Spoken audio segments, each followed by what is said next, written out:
Okay, hi guys and welcome to another Protracker tutorial. Today I'm going to tell you about the A command.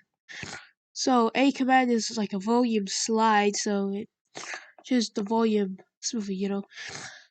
So you know what I mean, and I mean, so you don't have to sort of fade it out. You don't have to, you know, go like this and everything.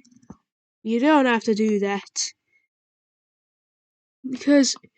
and it sounds rough anyway, and you know.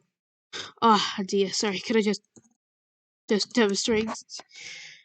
I won't actually be showing you what it sounds like, and it'll sound terrible anyway. I think I've made mistakes. Yeah, I have. I put 3 of these instead of 2. But okay, let's not. Okay, we're losing track here, so let's not. So what we're actually going to be talking about is the A command. So I'll just get rid of all of this and just use some A commands, and it'll fade it out smoother as well. So then, what happens now is, the thing, so we get over, so those is another sample, major 7 strings, sort of,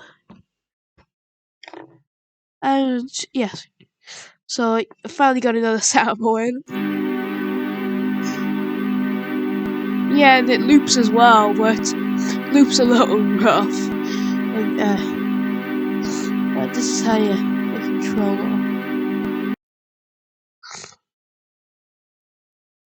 Okay, so I'll just go to back to, back editing. I should have just pressed space there, but you know. So then, I'll show you a demonstration. So if you go on this side, put any hexadecimal digit on this side, it fades in, and if you do it on this side, it fades out. So 1 is the slowest value and F is the fastest. So just put a bunch of A's in here, just to give it some time to fade out, because this is quite slow, and I'll basically show you what this all does. Okay, there. Yeah, I think I give it a bit too much time. It's more than enough time, definitely. But you can also fade it down to a certain level. So if I take these out, now it won't fade out to 0.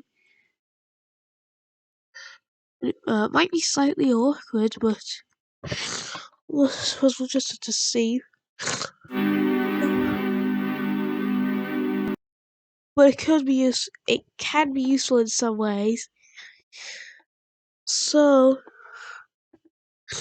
what we're going to do now, a crossfade. So I'm gonna put some ones here, and I'm gonna put a one that's higher. And that sample was originally that pitch as well, but it got pitched down for some reason. So basically I'll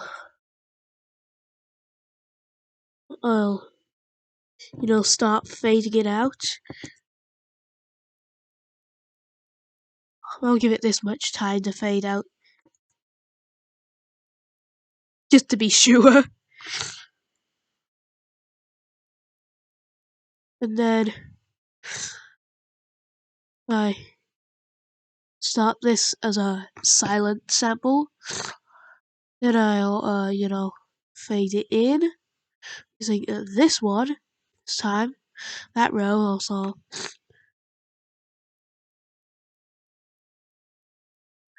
And I'll put some more in. Now you can still only go up to maximum, and so it should be a crossfade now.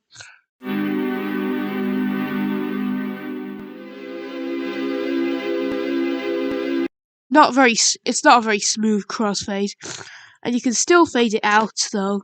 Even at the end, you can still fade it out. So I'll do that, and then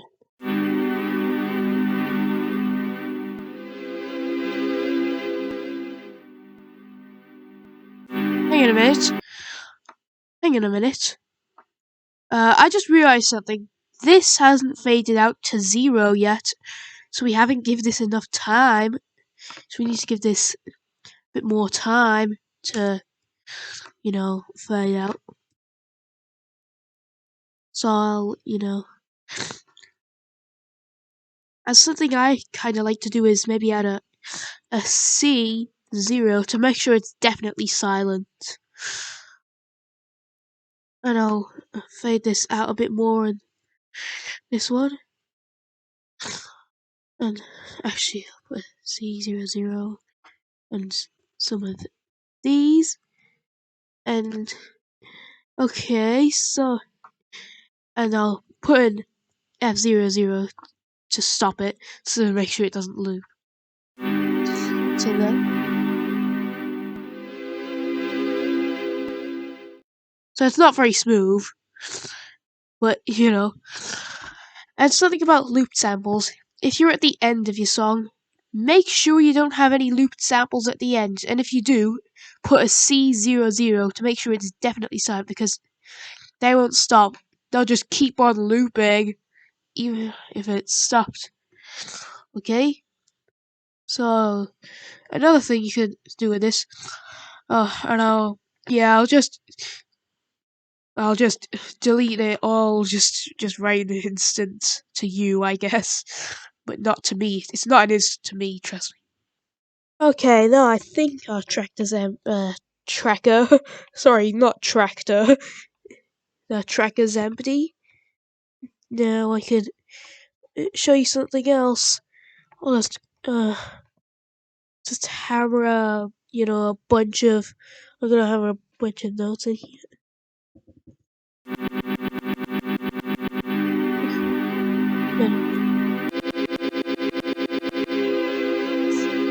Wait, just a minute, can I check up close? And it's annoying when you're editing, because these samples just keep looping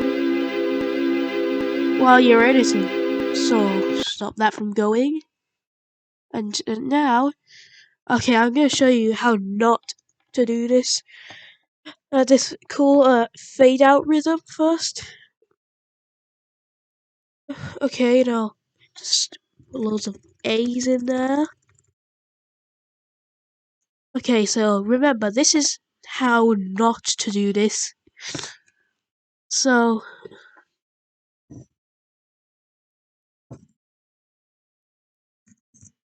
soon need a rhythm on the keyboard. Unless there's noise suppression going. But what you...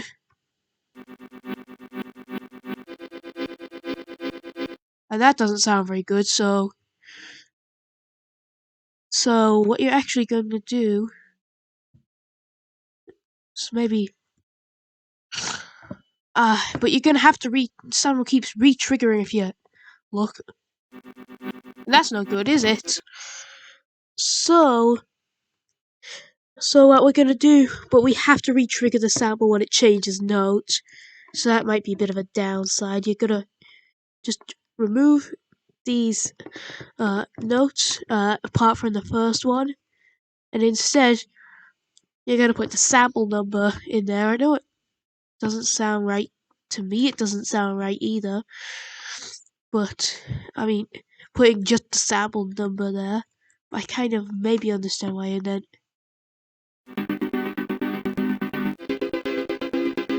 I could have used a better sample to get it there without a fade in.